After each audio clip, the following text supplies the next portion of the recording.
to you all from Bouncy. Today we are going to think creatively and identify ways to survive in a deserted island.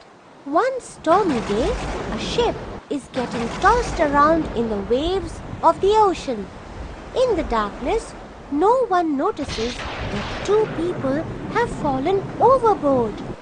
It is a young man named Ted and his little brother Jake.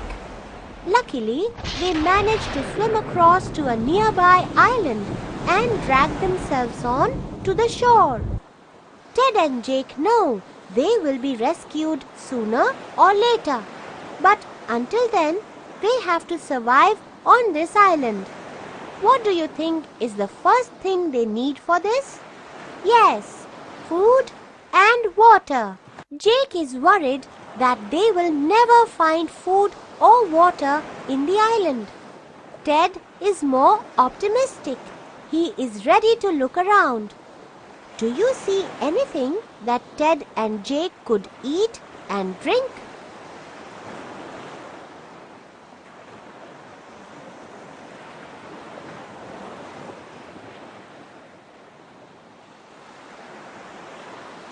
Excellent! The boys can survive on coconuts and bananas. They can even drink coconut water if they get thirsty. Food need not always mean items that are cooked. We can eat raw food too at times. Ted and Jake explore the island and find fresh water. They are delighted. They need something to collect and store the water. Jake suggests buckets to collect water. Ted knows buckets are not available on an island. Do you see anything that could help them instead?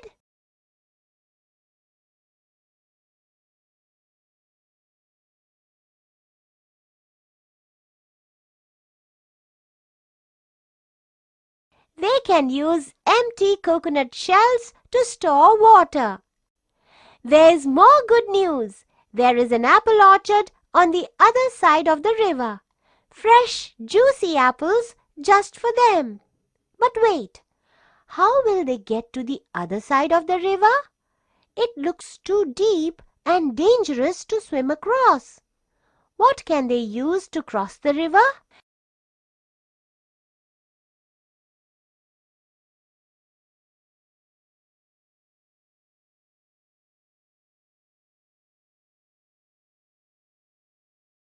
Ted and Jake can build a raft with tree branches and tie them together using vines. Isn't that clever? Oh, looks like there might be wild animals on the island. It will be dark soon and they might attack. How will they keep the animals away in the night?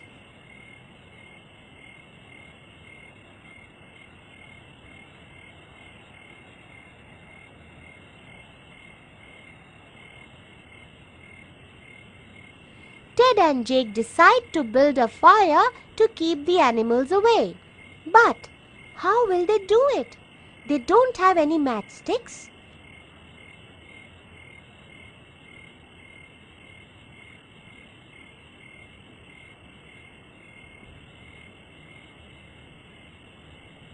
The boys are striking stones together to produce a spark to set the dry leaves and twigs on fire. Do you think there are other ways they can try to produce a fire?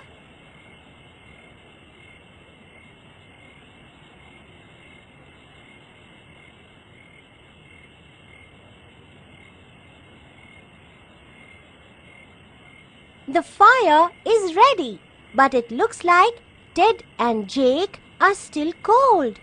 They need warm clothing. What can they use to make clothes for themselves?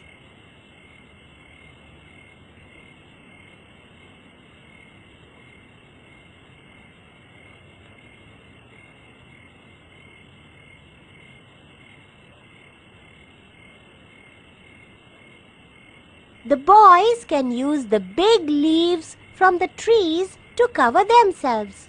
They can also stitch leaves together using a sharp stick as a needle and the tree vine as a thread.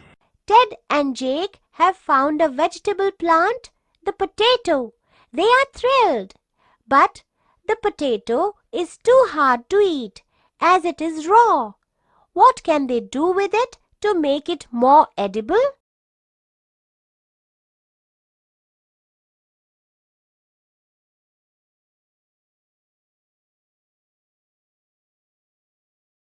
Ted and Jake can roast the potato over the fire to cook it.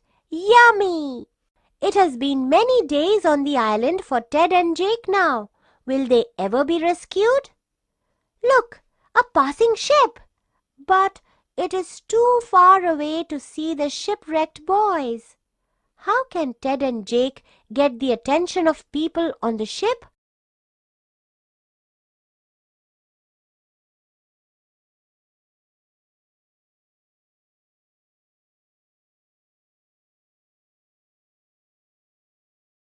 Now, isn't that clever? Ted and Jake are sending smoke signals. The people on the ship can see the smoke and flames from a distance. They are heading this way. Finally, Ted and Jake have been rescued and are on their way home. What an adventure! Today, we have all the facilities we could dream of. But imagine what it would be like if there was no electricity. What would you do to see in the dark, stay cool in the heat, and stay warm during winters? Visualize a world without electricity and make a list of things we can and cannot do in that world.